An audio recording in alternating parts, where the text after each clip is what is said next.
It's time once again for the SprintCarUnlimited.com deep dive presented by EnTrust IT Solutions.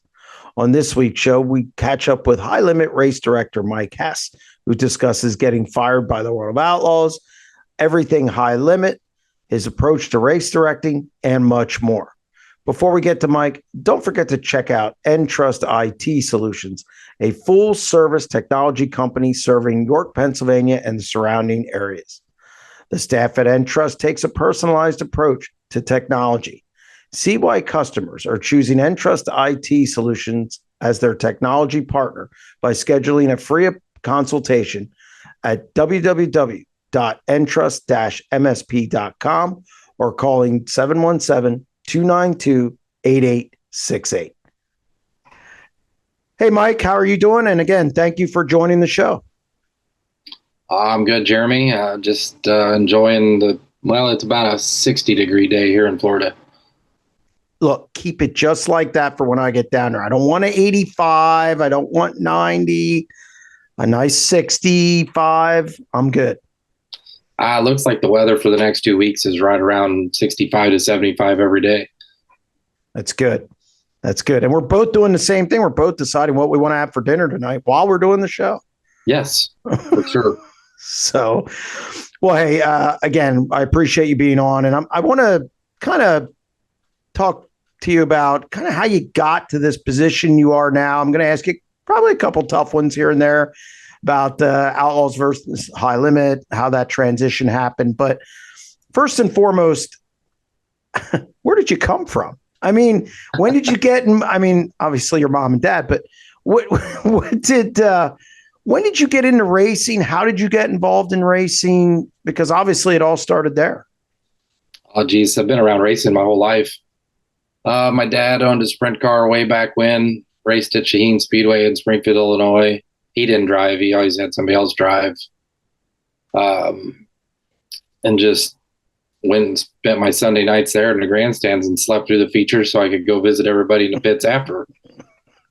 And then I just kept in with the racing scene all through growing up and everything. And then I always wanted to drive.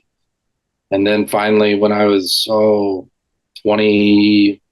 20 years old, I guess, I went up to Wisconsin, put a midget together that the guy had, and we went and raced it.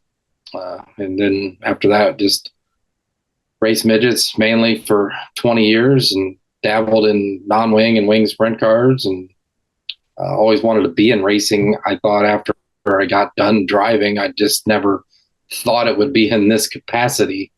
I always thought I'd just do something around local there, around Springfield, Illinois, and maybe work with, Mara folded up. It was the midget series, but Power Eye took that over, and I just thought I'd do something around home racing wise, and just ended up replying to a help wanted ad with the World Racing Group for the tech position in 2013. It was kind of in between jobs and whatnot, and racing as in between that. I pinched nerve and whatnot and wasn't going as well, but I wanted to be in racing. So applied for that, got that job, didn't really like it. It was okay, but I didn't like the tech side of it as much as, watching the races and seeing the track. So left that, went back to trucking for a year, delivered food for Cisco.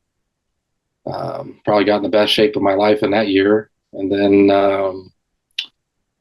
Don Gravy left, had Doug Lockwood in there for a while at World Outlaws. And then I got the call and said, would you be interested? And hell yes, I was interested. And that was, first race was September 1st in 2015 that I was the race director.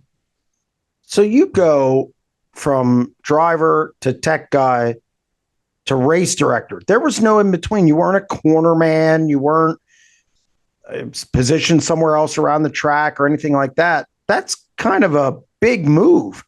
I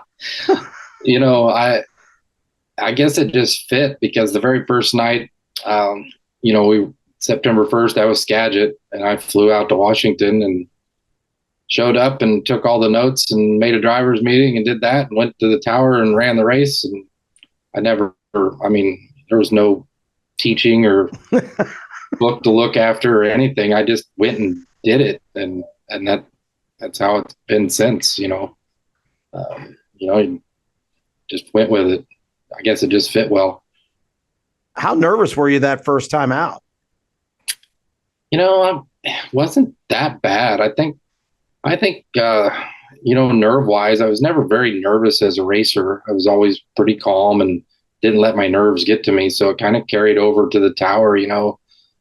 That race up there just didn't, I don't know. The biggest nerves I got was the first drivers meeting I did for Knoxville Nationals. I just felt like, wow, this is big, and then being in the tower for that and seeing all, the whole crowd front and back and everything. That was about the only time my nerves have really got to me. Where I noticed like, oh, geez, I hope I don't screw up. Other than that, I'm not a big nervous person. I'm more nervous to get on a damn roller coaster than I would be to go race direct a race at a half mile or whatever. Did it help Skagit's not the smallest track in the world. Did it help, do you think, going to a bigger track as opposed to something like Kokomo, where things are happening? Don't want to say quicker, but it's like putting flies in a thimble. Well, Skagit's not that big. It coming off turn 4, we went single file just because it was so tight coming off 4 there. On restarts, just to not tear stuff up. So no, I just really had a good eye at it, and it just come natural. And I'd listened to it for 25 plus years, as a driver of every different race director there was between, midgets and, I ran with the World Outlaws. I ran, right. I ran just about everything underneath the sun I raced in, so I just kind of took everything that I listened to as a driver for all them years and tried to take the best out of everybody and run a race. How long do you think it took you to get comfortable where you felt like, hey, you know what? I don't want to say easy. That's not the right term, but where you really felt comfortable with everything that was going on. You had your bearings regardless of the track. There were no issues for you. You said you don't get nervous. I've seen you at the track. I wonder sometimes if you have a pulse. But how long did it take you to really get comfortable in that position? It doesn't come overnight. I felt good at the beginning, but I didn't really feel like I had a good grasp on things for 4 or 5 years.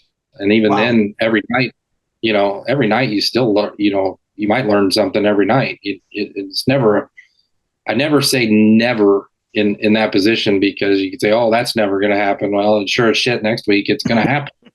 So you just, I'm never really completely comfortable, but it took multiple years before I, get to somewhere new and be like, we got this, no problem. It didn't come right away. I felt like I owed doing my job the best to all them competitors on the track to make sure they had, the most fair and best race they could to, they're making a living and whatnot and putting on a show for the fans that are paying their money to come watch it. So I just, it's never 100% comfortable, but it took 3, 4, 5 years before I was, not as worried, in a night. You mentioned earlier about being a racer and what you heard for 20 years. Do you think how much did that really help you get acclimated and to become really who many consider the best race director in the country? It had to help a lot, but that doesn't mean every race car driver can be a race director. I think it definitely helps having that perspective of being in the seat, to watch something and know, how a car reacts or looks or whatnot, to know what to do with it. A lot of what I think I help in is like track prep and knowing when a track's ready, when it's not ready, when we got to qualify. I always try to take pride in our qualifying and we have our grid, our hot lap groups. They're always on a sheet, 1, 2, 3, 4, 5, 6, however many there is. And all the numbers are listed. Well, every race, I'll circle the top 5, and what, 1, 2, 3, 4, 5. and then look and see if it's all gridded in one, or if it got spread out throughout, 5 groups, and I would say 85 to 90% of the time we have a top 5 qualifier, from group 1 to group 5, if there's 5 groups. So that's one thing I always try to take pride in and do, and keep track of hot lap times on certain tracks where, like you're a second and a half off from what we qualified last time, but my notes show in groups 3 and 4, hot laps, the times just died instantly. So we don't over hot lap the first group. They may not like being a second and a half off, but then when you say, well, if you were going out last, would you want me to, over hot lap this? Well, no. So it's just knowing the bearing, just trying to have a pulse on all that and making sure you're doing the best job for them guys on that racetrack and gals. You mentioned notes. How many notes do you take during a night? And do you do it afterward? Almost like, say a driver, a driver goes into the hauler afterwards. He or she should anyway, and take notes. Is that something you did or you do as a race director? Yes. Always take notes on hot laps and qualifying, just to, like I said, try to make it even front to back. As a racer, you don't want to draw last, but I want to take that, worry away from them a little bit if I can, to try to give them an even track front to back. And then not so much race night stuff. Like once we get rolling in heats and whatnot, it is what it is. We're going to do what we do. But if a work area doesn't work where we have it, or a certain push lane, didn't work where we had it, or I might have saw something else somewhere else in the facility that we could do something, I'll make a note and put it in those driver notes or drivers meetings notes, all in, together with the hot lap times and qualifying and everything. Just so the next time we go there, I can pull that out and be like, well, this is what we did. Oh, that didn't work. Let's not do that. Let's try this. Just try to keep on top of making the most efficient, fair show there is. Do you, as a driver, I'm sure you did this, you look at the track before the races. Is there a point as a race director where you do the same thing? Maybe you haven't been a place. Do you look at the track, I don't know, 2 hours, 3 hours ahead of time, see the little nuances of the place, that may come into play during the night that you might have to make a call? Absolutely. I just go look at it early, one, to kind of see what they've done for track prep if we've never been there, just to try to keep, make sure we're not going to be in a catastrophe later. And then two, to look at places where we may have an issue or may not have an issue, or, just try to get a layout of the whole thing from every angle to see what we're dealing with. Mainly track prep is the biggest thing, just to make sure we've got a pulse on that, to, make sure we're all right. Let's dispel. So everybody blamed the World of Outlaws for the track prep. How many times have you actually went out and told a track what to do before the races?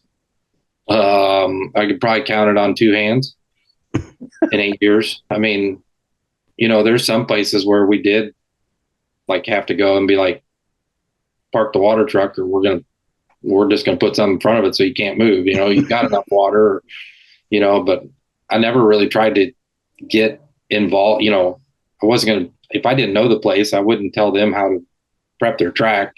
If I know the place and know the tendencies, then yeah, I try to, say something. But man, very often throughout the night, is it something where I think the biggest misconception is, oh, the Outlaws want to drive so they can do this or that. And it's like, no, we want a good race. Like, right. I don't care what the track is. If it makes a good race when it's wet, great. If it makes a good race when it's dry, great. We just want a good race to put on for the fans watching. And then the drivers, I think, would much rather paddle it out, with each other than just getting in a single file rubber lane or a single file, motor tune lane when it's hammer down wet. So yeah, we never told them, hey, make it like this. So obviously you're with the Outlaws 8 years, and you do a show at Lernerville. It was during the week, and you're still with the Outlaws. What made you do that show at Lernerville that high limit show at Lernerville as a race director? I like working every race I can. I'm a terrible fan. I don't like sitting. I don't like sitting watching other races. It's hard for me to do. I like working every race I can, and they offered me really good money to go work that race because they wanted it to be a good night with Dale Jr. being there. So, I mean, I had worked up to that point. I had worked other races and never had a word said to me. So I kind of figured it might be a problem, but I just went and did it because it was paying well. It was a problem.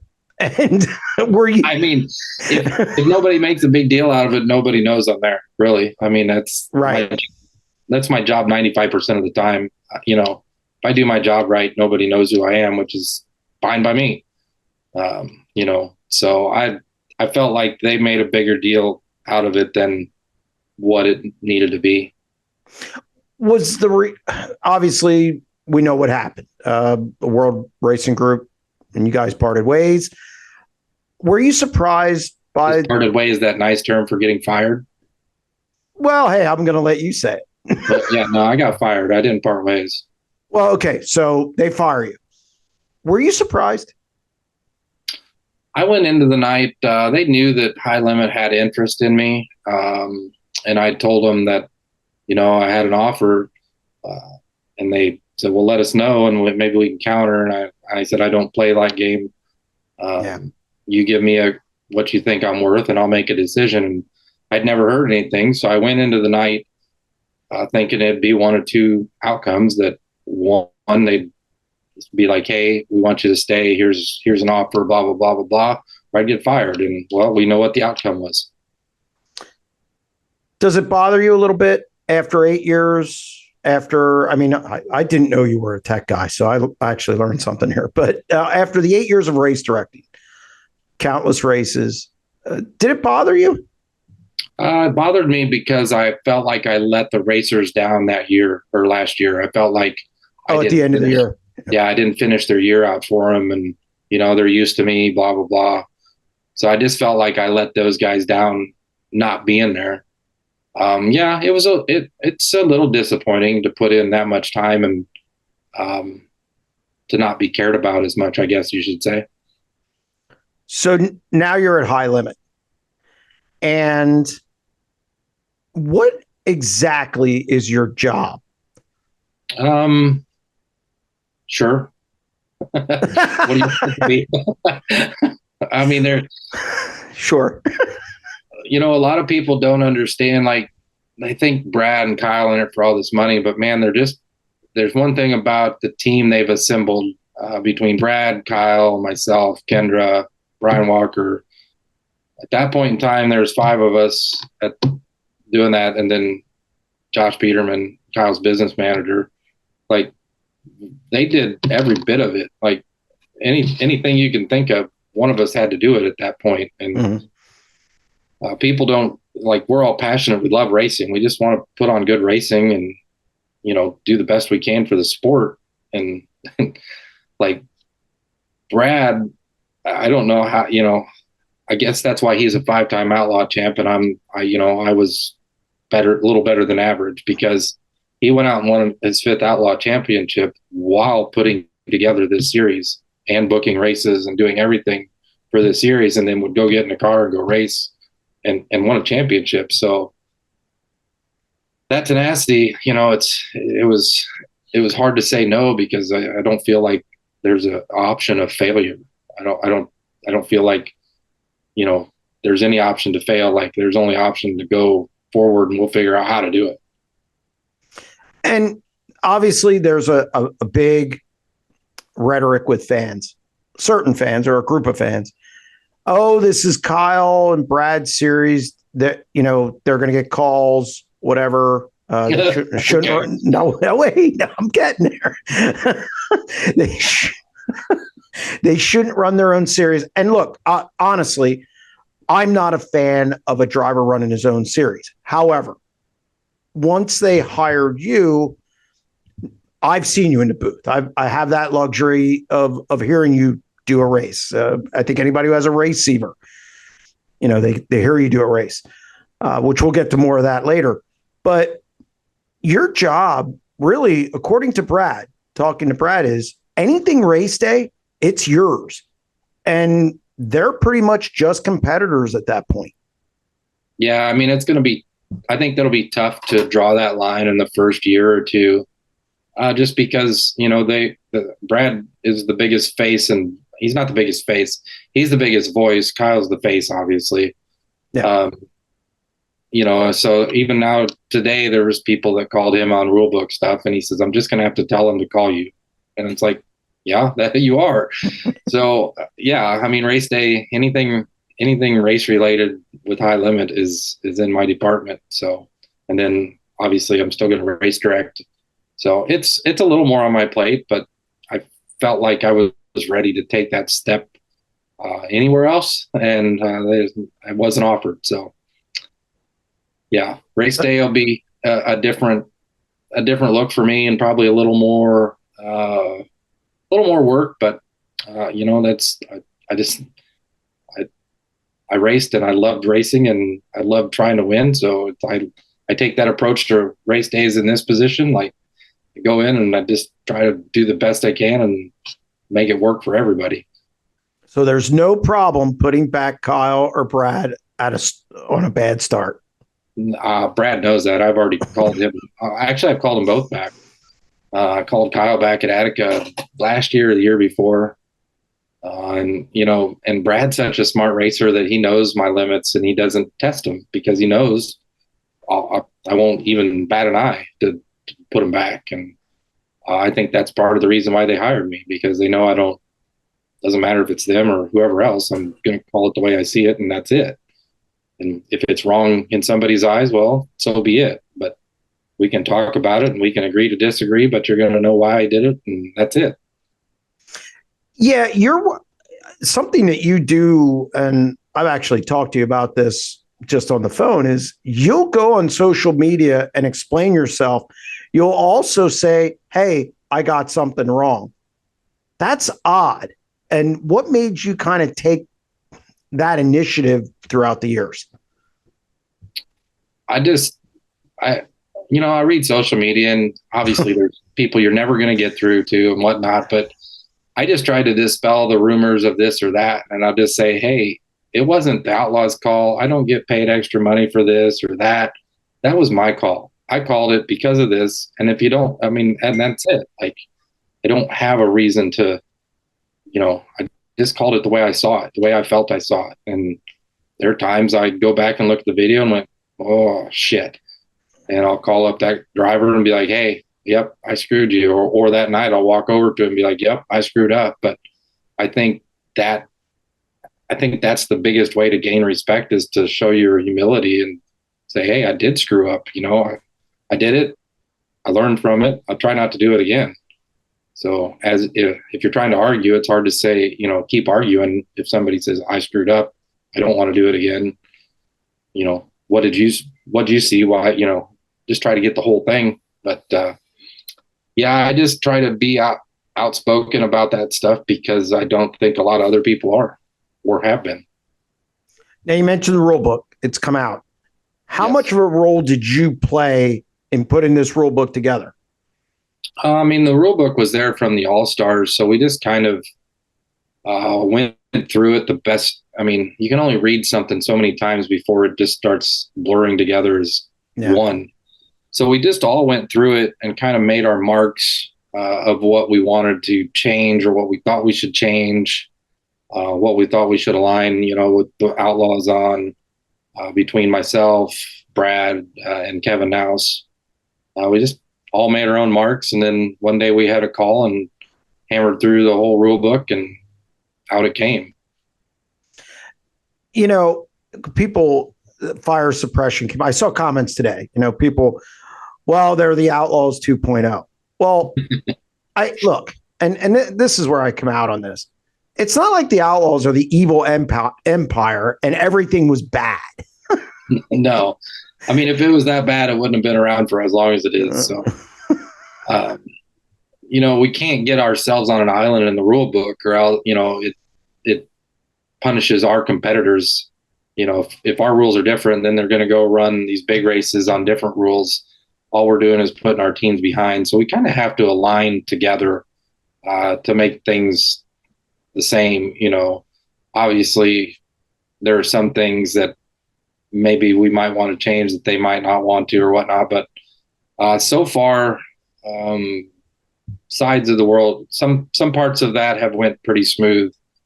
Talking with them to kind of make sure we're all together on certain things, and buyer suppression was one of them. They were happy to see that we were doing it, making it mandatory. How important was that to still look? The two sides. I mean, I had Brian Carter on. I did our first deep dive with him, and obviously, when I talked to him on the show, I said, "You, Brad, aren't going to exactly get in a room and share dinner. Okay, that's not going to happen." No. But there has been, and I'm sure there's probably some hard feelings with your situation, both ways maybe, but yet you guys still work together. How important was that for you guys at High Limit to still, regardless of anything that happened, regardless of anything that's been said, you guys still got to kind of work together for the betterment of sprint car racing? I mean, I think if you're going to make sprint car racing better as a whole, you have to work together. So, I think that puts the ball in one court to say, hey, well, if we want it to be, some things they may not perceive the same or whatnot, but yeah, I think we just want to try to make it better, and I hope they do too. And honestly, I think, depending on the economy and whatnot, I think there's room for 2 series. I honestly do. There's been 2 late model series for however long. And now, obviously, with our committed cars, there's probably enough cars to go both series for, how in the foreseeable future. So I think if the economy stays good and the fans can come, I think we're good. I just hope that we don't oversaturate some areas. You just have to do it to see what works and doesn't, though. Are you surprised with how many people signed up?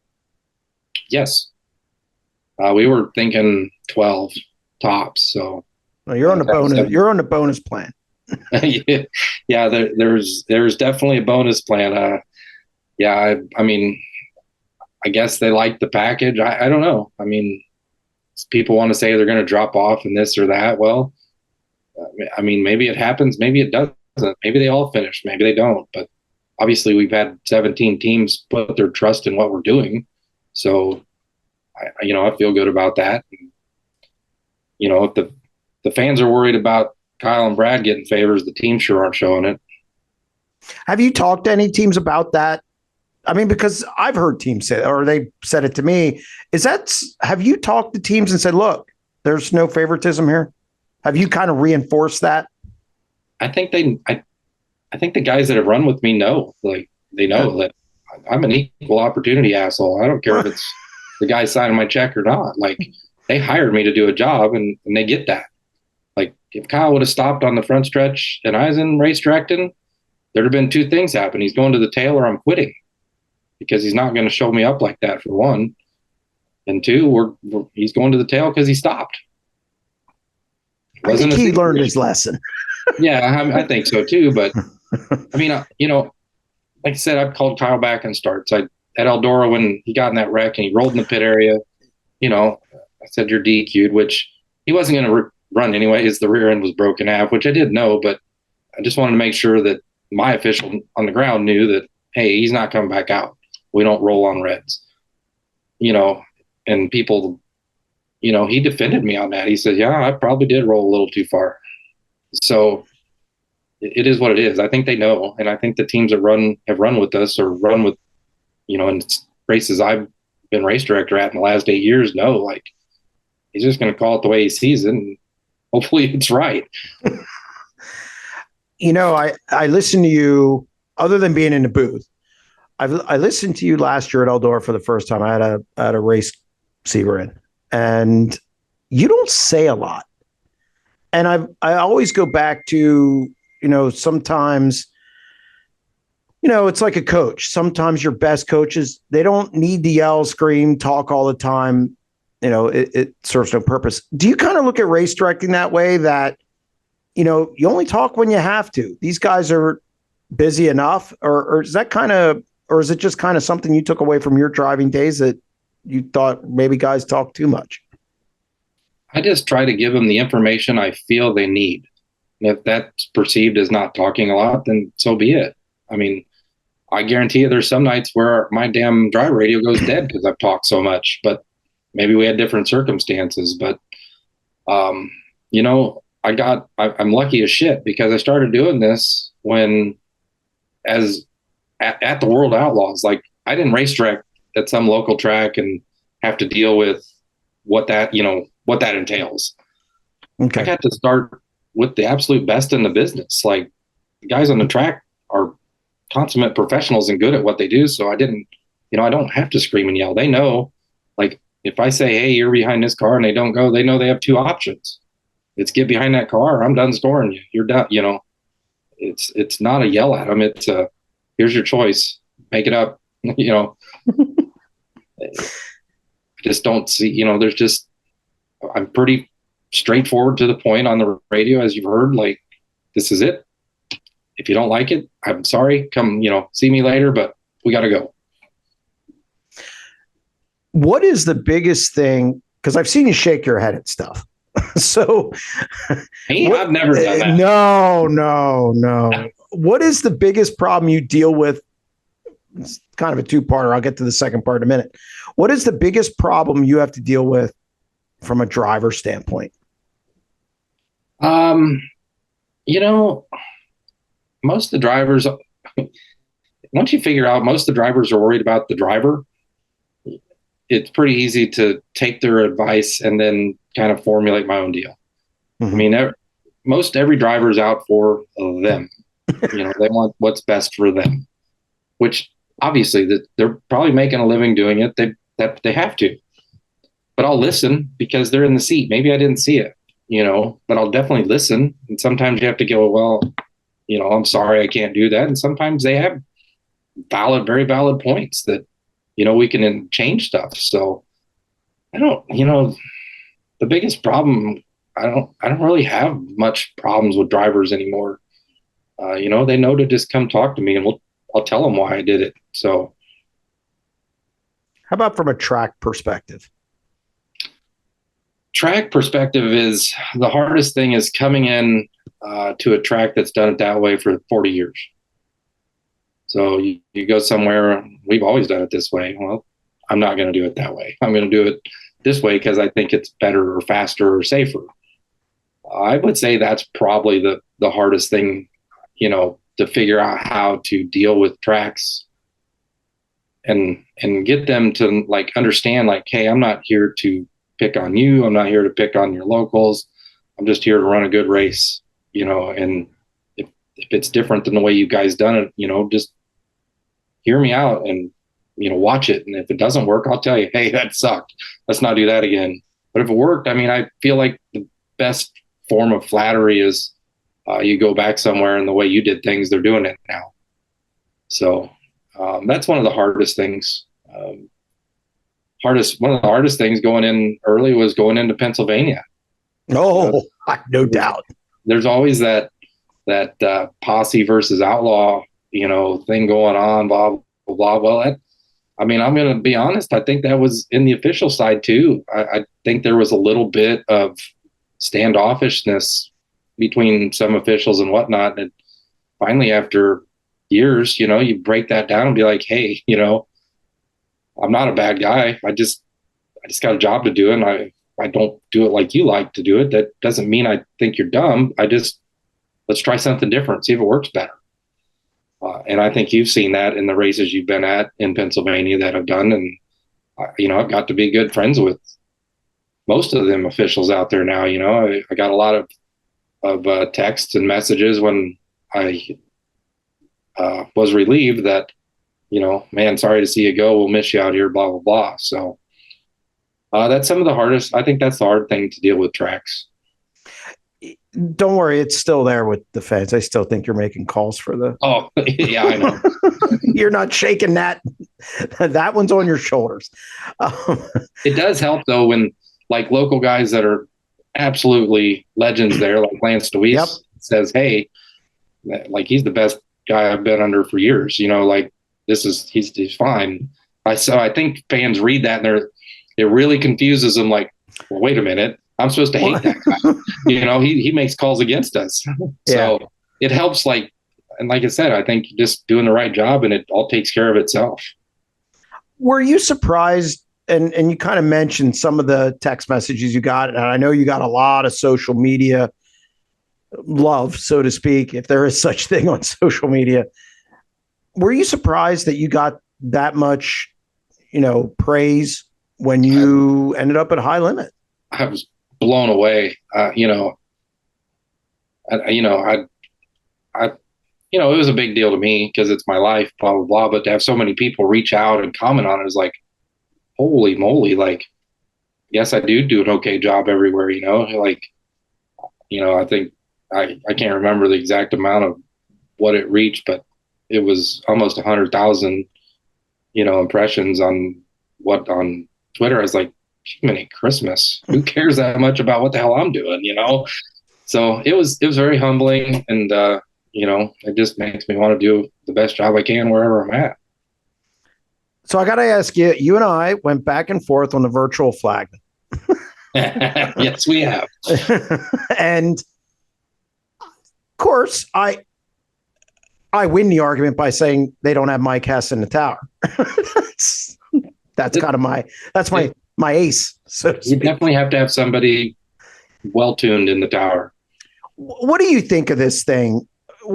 Okay, for one, and I'll wait to ask you that. But what do you think of the whole virtual flagman thing when you read it initially?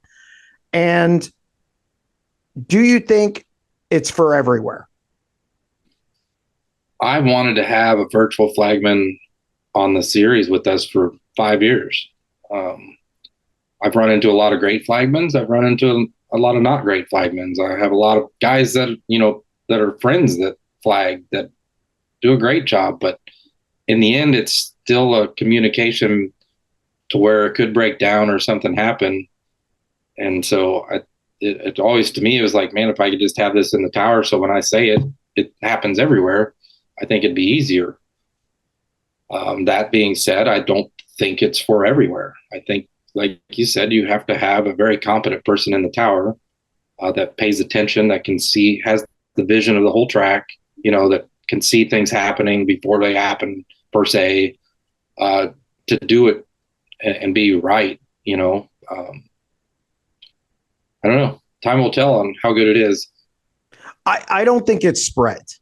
And I don't even know, because here's my part of it. Part of it is, Central Pennsylvania. Yeah. We're not ready to change anything. You think? Now, luckily, I've kind of gotten out to other places, so I'm not like that. My problem is, if you have it's a PR nightmare in this area. And that's kind of first and foremost on it for me. You better have somebody who can sell this thing. How many people are going to come out the first night just to watch it fail? I wonder that, but we have already seen on Facebook, I'm not coming out at all. Now, I don't believe that. They'll come. Right. After about even just 3 weeks. Whether they come the first week is going to depend on if it's the cold. If it's cold, they won't come. If it's hot, if it's nice, it won't matter because they just want to see some racing. Yeah. So I think really maybe March or April we'll know. I don't think the first month is, February. Of course, we shouldn't be racing in February, but that's another story altogether. And not in Central Pennsylvania anyway. But yeah, I don't know. I think the comparisons to Perth are just ridiculous because that's like a Lamborghini and a Hugo. Yeah. Perth is as James McFadden said on one of our shows, he's never been to a facility as good as Perth. So, and it's government run. So I don't think that that's a fair assessment. He's I he's skewed. He's an Australian, so of course he thinks it's the best. You don't think it's the best? I don't know. Never been there. I can't make an assumption. Okay. Well, I know they have instant replay in each corner. They have volunteers everywhere. Okay, I don't. What's that mean? I don't need no instant replay. It's got to be called right then, and you got to stand by that call. And then if it's wrong, you man up and tell the person. So, okay, you bring up an interesting. So, you would definitely be against instant replay if it ever makes its way into racing. I don't. I don't want to spend that. As you know, I like a let's go show. So tight. Yeah, I don't. I don't think you could do something that it's that quick to where you could have it, because any call I ever called back, I had it on my phone from Dirt Vision in the next heat, but I never had it instant. Like I need it right then if I was going to do instant replay. Mm-hmm. So that's basically a whole nother person doing just the instant replays to get them to you, because the producer of the broadcast can't do it that quick. You know, they're working on getting their stuff in for what they're broadcasting. So getting it to you, they're not going to, I don't think they could do it that quick. If they could, maybe, but. Yeah, we don't need to make shows longer. Yeah, no, I mean, what do you use on a start? I guess you could use it, but then what do you do if you don't call it back? It's still the same thing. You say, well, I'm sorry, I fucked up. Yeah. You know, I screwed up. I'm sorry. No. So yeah. If you do throw the yellow and then you're waiting on instant replay, well, you've seen, like, if I call somebody back, you know, we call it back yellow on the backstretch, we're taking one to go at the flag stand again. You know, we move the cars, come back to one, and we're going right back racing. So trying to watch a replay, and that's going to be tough. No, good point. Good point. I was just curious because you mentioned instant. What else would you replay? Like if somebody hit somebody? Yeah, I just don't think it belongs. Yeah.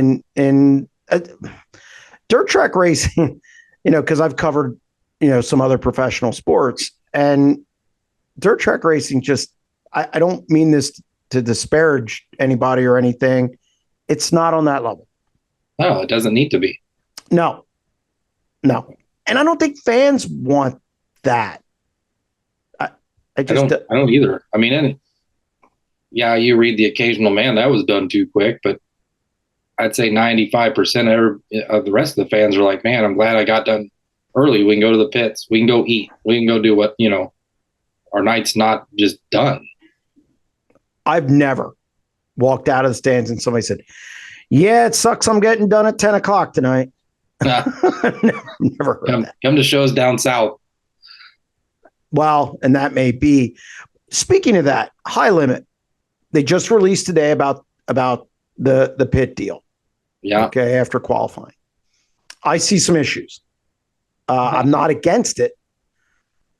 Do you have any concerns over that? I don't want to say that it's wrong, just concerns. I think I'd be crazy to say I didn't have concerns, but I also am a person that says you don't know till you try it. You can I agree with that. You can talk about it till you're blue in the face and say we can do this, this, this, and this. I think until you do it and see what you have and how it works, you don't know. You know, it may be a catastrophe the first night and it's done for forever. It may go well the first night and people really catch on to it. You know, it just, you know, it's just part of it. You know, it's funny. I read about it. My only concern, I think the premise is really good. My only concern was getting people out of the pit area because you know how people are. But here's what I'll say about High Limit, and correct me if I'm wrong. You guys, I think, will pivot quicker than, say, maybe the Outlaws. I'll even say you guys will pivot off a format if it's not working. This whole deal is, well, we started the season on it, and you know we can't change it. I don't see Brad. I don't see you being like that, Kyle. Just as much as I've been around you guys, it seems like High Limit will pivot off something if it's not working or doesn't fit into what you guys are trying to do. Yeah, I mean that we we had a couple different formats in mind, and you know, one of them was a big heat race format. Um, you know, so I put it out to the teams, and the teams barely voted and come back in favor of what we're running. So that's how we come to our format. We just wanted to try something a little different, just to break it up a little bit, and I don't know, just be a little different, but be fair. I love your format. Yeah, I'm okay with it. I think it's good. I like the if you want to ride in your heat and just get to the dash, so be it. You can, but what racer does that? If you win your heat, you're guaranteed one of the top 4 positions, depending on what heat you're in. So it's an incentive to win that heat for sure. I just feel like it's fan and racer friendly. And again, even with the pit thing, if it's I think you bring up a very, very good point, and that's why I wanted to ask you, because it just happened today. I'm not bothered by it because I know if it doesn't work, you guys won't do it. No, I mean, it's not there all year. If it's an absolute catastrophe, then why would it be like, the definition of insanity is doing it over and over again, expecting a different result. So, as a guy who's, you have a really big role at High Limit. I think maybe I would even say bigger than what you did at the World of Outlaws. Significantly. I think this isn't a finished product yet. And I think fans need to understand that you guys, this is your first year of the national part of it. I think your schedule is going to look different. I think you guys are going to end up taking notes on what works, what doesn't, what even with the facilities you go to. Can people expect change? Let's say even for 2025. I mean, I think you could expect anything that we can find that makes it better or is more fan friendly, or I think you can look for anything that we can do to make it more exciting for fans and keep the racers invested too. So I don't think we'll be wholesale changes, but changes, I mean, I can't see where we would just say, no, this is what we're doing. Yeah, I think everything's on the table for you guys. And I think even you realize, because your job is, I'd say your job is kind of fixed. I mean, you're a race director. You're going to be race directing. You're going to be running your officials and everything else. I think you would probably agree, too, this isn't a finished product. And there's going to be an ebb and flow of things that work and things that don't. Yeah, I mean, we're going to our first race a week from today. And we didn't have all the infrastructure that the World of Outlaws does. So we have to get things ready. We have to do things, there's so much to get going with it that, I don't even think in 2024, you can say there might not be change, that there might not be more. There's only so many hours in a day to get things done. And, we've all been running on full tilt trying to get to the point where when we roll out a week from today, that it looks like we've been doing this for a day or two. We don't want to have hiccups. We want to look like we've done it and try to get everything rolling off the bat, right off the bat. Last question. I'll get you out of here. And again, I appreciate your time. Are you going to go to Volusia, or do you just go right to East Bay? No, I'm going to try to go out to Volusia one day. I miss going to Volusia. I stayed there for the last 3 years, and I really like the place. I would have been interested in being a GM there, but obviously not now. Oh, no, I miss Volusia. I really like the place. I felt invested in it because I helped on some of the projects there, and I lived there in the winter for the last 3 years. And so, yeah, I'm going to go out to Volusia just to see the race teams and see some of the people out there that I haven't got to talk to, but plan on going out and paying to get in and just be a fan, which I don't like to do. You led into something else, and would you ever work for the World Racing Group again? I can't say that I would 100% never work for them again. You never know, things change, and time goes on, and I mean, I've never been one to hold grudges for real long. Like, the past is the past; it's done. Whatever happened for the reason at the time, and you know, it is what it is. So I think that I do a good enough job in what I do that if they had an opening and I was free, I would hope that they would consider me, but it ain't going to be probably in the next 3 years. I think time's got to heal a little longer than that, Yeah. but who knows what the sprint car landscape looks like in 3 years. How old are you, and how long do you plan to do this? I, I don't know. I've been racing for let's see. Well, I told you I started in, what was it, 98. Mm-hmm. Well, no, I didn't start in 98. I started in 96 and I was 21, so I'll let you figure it out. And you, I mean, you still love it as much as you did in 2015 when you started race directing, and it's something that you hope to make and do for a long time? Yeah, I just love racing. It doesn't matter what type it is. I just, about the only thing I won't sit and watch is four cylinders, and there's people who yell at me for, you should watch them, but I still don't. They're great. Yeah, I have some places they are, and sometimes you just want to beat your head against the wall. But Oh yeah. no, I don't know how much longer I'll do this. You know, there's I think there's steps above where I'm at, and maybe other forms of racing that I've seen a little interest in. So I don't know where it goes. Well, you do a great job. I think High Limit made a really smart move, especially with the Kyle and the Brad thing. And I think you kind of put a Band-Aid over that, a permanent one. So again, I appreciate you coming on the show. And again, we'll see at East Bay if I don't see you at Volusia. I thought you were going to have some hard questions. None of them were that hard. You know what? But that's just I guess that's my temperament. I don't mean, get rattled easy. Well, the Outlaw one's sticky a little bit. A lot of people wouldn't have answered that like you, and that's good. I appreciate that. But I mean, I disagreed with you running in the rain at the Grove. I mean, if you want to fight about that, I can. I mean, because I don't want to hear. We didn't wreck any cars, did we? That's after the fact, though. We can't go by results. We can go only by intent. So, okay, so maybe that was one night I was pretty nervous. You should have been. I mean, I'm more nervous because if somebody got hurt in that, I'd be devastated. Honestly, yeah. But I have this pressure from the other side to get stuff done because there's no alternative. There's no backup plan at that point, and trying to get one is tough. So that's the tough calls I get to make.